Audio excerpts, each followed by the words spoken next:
Hey everyone, it's Gina and welcome back to my channel. Today's video is going to be all about protein overload, how to tell if your hair needs protein or moisture, and how to keep that balance in check. This video is part of the Curly Hair Care for Beginners playlist where we go over all things naturally curly hair in a simple, easy to follow way if you are a beginner or if you're just getting started on your natural hair journey. So let's go ahead and get started. So first off, what is protein? Protein is what our hair is made up of, along with keratin and amino acids. Protein is necessary to keep hair's structure and strength and also help it retain moisture. However, a lot of times this can get out of balance when you're testing out different styling products. And if your hair is damaged or if it's been heat styled or processed with color or bleach, then you might have thrown off the protein and moisture balance, and hair that is more damaged needs a lot more protein to help keep it strong. Whereas hair that is very healthy already, has never been colored or bleached, and you don't heat style, then you probably don't need to do protein treatments because then you can end up with too much protein in your hair. So protein ingredients are added to styling products, deep conditioners, and even shampoos and conditioners to help with curl definition, help with curl structure, help strengthen the hair, and soften the hair.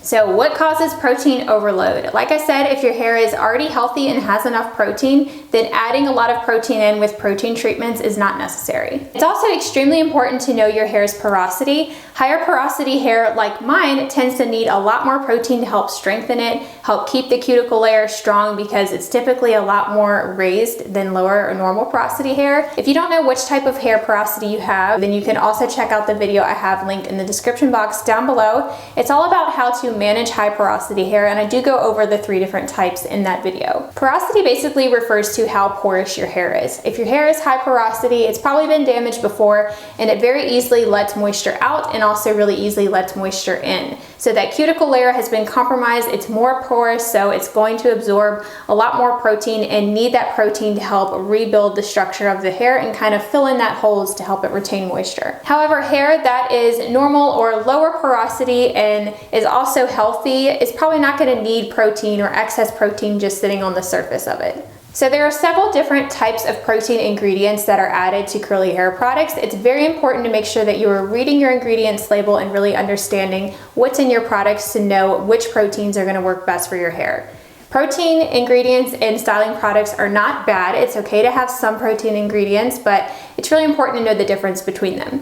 The easiest way to tell if your hair products have protein ingredients in them is just look for the word protein. You will also see the word hydrolyze a lot of times before the protein ingredient. The word hydrolyze just means that that protein molecule has been broken down and is a lot smaller so it can actually penetrate and strengthen your hair from the inside. Whereas protein ingredients that have not been hydrolyzed can oftentimes just sit on the hair and build up and more oftentimes lead to protein overload. Some other protein ingredients that you might not recognize as a protein are amino acids, keratin, and collagen. These are other forms of protein ingredients that are a lot more gentle on the hair. If you are worried about protein overload, then you might want to look for those type of ingredients.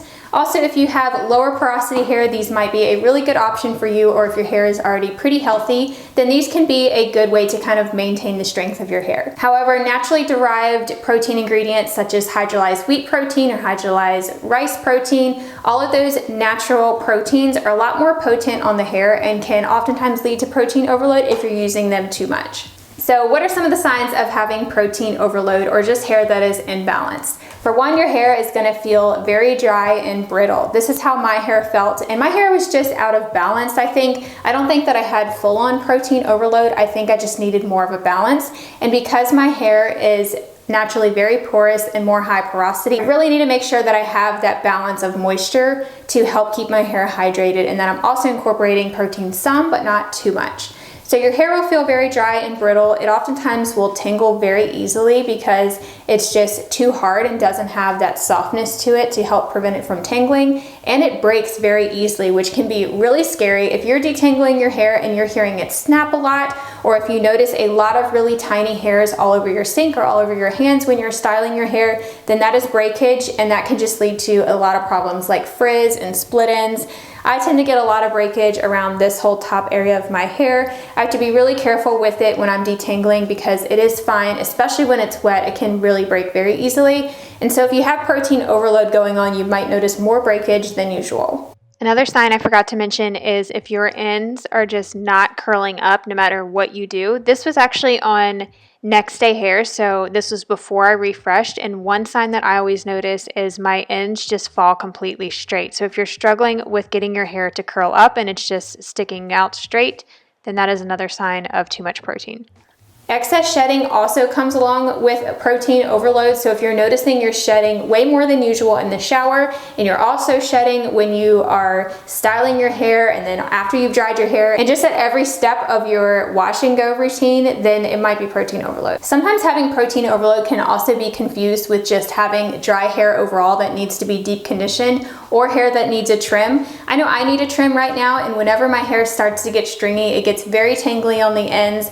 That leads to more tangles and breakage, and it's just really hard to manage overall when I need a trim. And my hair also tends to get very dry easily. So sometimes just doing a very moisturizing deep conditioning treatment can get it right back in balance. So I would say if you know that you don't need a trim and you know that you've moisturized your hair and it still has these symptoms of very brittle straw-like feeling or tangling and breaking very easily, then that could be protein overload. So another way to tell is doing a strand or a stretch test on your hair. So all you do is take just a strand of hair that's already fallen out. This can be from when you washed your hair, preferably it's clean. You can try this on dry or wet hair. I did this test on both, and all you do is hold the piece of hair between your fingers and then gently stretch it. If it stretches and breaks automatically, like very quickly, it breaks as soon as you start stretching it, then that is definitely a sign of protein overload because it's so brittle and it's just snapping off so easily. However, if you gently stretch it and then you can kind of release it and watch it kind of curl back up, or if it does have some stretch to it and then it breaks later, then that is a sign of having balanced hair. You know, your hair is going to break if you're pulling on it hard enough, but you do want to see that stretch there, which is good because then that means your hair has a good elasticity to it, so it's not going to break as easily. Like if you just put it up in a scrunchie, it's not going to break right away because it does have some give to it. And on the flip side, if your hair is overly moisturized, it will just stretch and stretch and stretch, which is also not a good sign either. You don't want your hair to have too much moisture. That is called hydral fatigue, which is where you have too much moisture and you need to add in a protein treatment to help balance it back out. I wanted to just show you guys this again real quick. This was a healthy strand of hair that was properly balanced for me, so you can see the amount of stretch before it actually breaks, which is a good thing. I actually have a couple different porosities on my hair. I mostly have high porosity hair, but I do have some healthy hairs. This was a highlighted piece, so it had been damaged, so it was higher porosity, and this other piece snapped so quickly. Did you see that? I don't know if you can see it with it on the white paper very good, because it did have that highlighted into it where it was pretty blonde there at the end, and that one snapped immediately. So how do you fix protein overload? I'm going to share with you an easy 3 or 4 step routine that can get you back to normal. If your hair has a lot of protein overload going on, then this might take several weeks. It can take up to 4 to 6 weeks if you're washing your hair once a week to help get you back to normal. However, if you just feel that you might be out of balance like I was, then you can fix it in just one wash day like I did. Another thing that's important is if you have extreme protein overload going on, you might not want to wash your hair as frequently. After you do this routine, try and just keep it in a protective style, or don't do too much to it or style it too much, because you really want to minimize the breakage that could happen. So now let's get started with the actual routine. I'm first going to be doing a pre-poo treatment, which is essentially a oil treatment that you can do before you get in the shower, and this just helps to protect the hair from shampoo, especially when it's very dry and brittle. This will help give it a nice coating on the hair, help you detangle. It's actually a lot better to detangle your hair while it's dry. It might sound a little odd, but it does help with breakage because our hair is so fragile when it's wet. So if you're detangling it when it's dry, if you have some oil in your hands and just kind of finger detangle, or you can even add in a brush, that's going to help reduce a lot of breakage. I'm using an oil from Miche. It's the hair and scalp oil. Miche actually makes some really moisturizing products, so this is a great option to add in some moisture and slip to your hair so you can actually detangle dry. If you do decide to use a brush, make sure you always start at the bottom and work your way up instead of pulling straight from the top down. You don't want to cause any more tangles and breakage. After getting my hair completely saturated with the oil, I'm just going to twist it up into a plastic hair cap and let that sit for a little bit. Now I'm going to hop in the shower, and I'm actually going to detangle once more using a deep conditioner. This is the moisturizing one from the Indulge line from Miche. This is a super hydrating deep conditioner. I'm just going to make sure that there's no tangles in my hair once I get my hair wet because a lot of times once you add water to your hair with oil in it, it just can tangle back up. So I like to do this first. Now it's time to clarify. I'm using the Carol's Daughter Wash Day Delight Water to Foam shampoo. This shampoo actually uses micellar water technology to help remove buildup. It also does not cause any tangles, which is great if you're dealing with protein overload because it's not going to rough up your hair too much. My hair always has really good slip to it after I rinse out the shampoo, which is just crazy for a clarifying shampoo.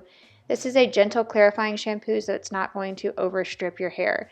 And so I'm just using this to really scrub at my scalp, make sure I get rid of all the buildup. This is going to be great at also removing any protein buildup on the hair. This shampoo also contains aloe leaf juice, which is a great way to help moisturize brittle hair. Now it's time for deep conditioning. This is probably the most important step to this routine. I'm using this one from the Not Your Mother's Curl Talk line. This is the mask. This is silicone-free, paraben-free, all that kind of stuff. It also has avocado, berudi, and marula oil in it. So it's really rich in minerals and fatty acids that are really going to help to hydrate the hair. This is completely protein-free. You want to make sure that your deep conditioner is protein-free because we don't want to be adding in more protein when we're dealing with protein overload. Then I'm going to use heat to deep condition. This is my Hot Head Thermal Hair Cap. You pop this in the microwave and then you leave it on your hair. I like to leave it on for about 20 or 30 minutes. And that's really going to help this deep conditioner soak into my hair.